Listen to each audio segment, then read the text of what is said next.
వాక్యం తెలిసినటువంటి దైవజనులు ఏసన్న గారు కానీ, బైబిల్ మిషన్ స్థాపకుడు దేవదాసయ్య గారు కానీ, ఎబ్రోన్ అసెంబ్లీ స్థాపకుడు భగత్ సింగ్ గారు కానీ, మార్టిన్ లూథర్ గారు కానీ, వెజ్లీ గారు కానీ, వీళ్ళు ఎవ్వరు కూడా వన్ మ్యాన్ షో చేయలేదు. They trained up many people. There churches are going on. Bhagat Singh garu లేరు, but churches are going on. Wesley garu లేరు, మెథడిస్ట్ చర్చ్ వెళ్ళిపోతా ఉంది. Baptist church, Lutheran church,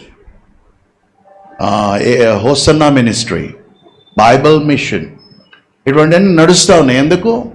it's not one man show. One man show ఉన్నటువంటి అసెంబ్లీకి దయచేసి పోవద్దు.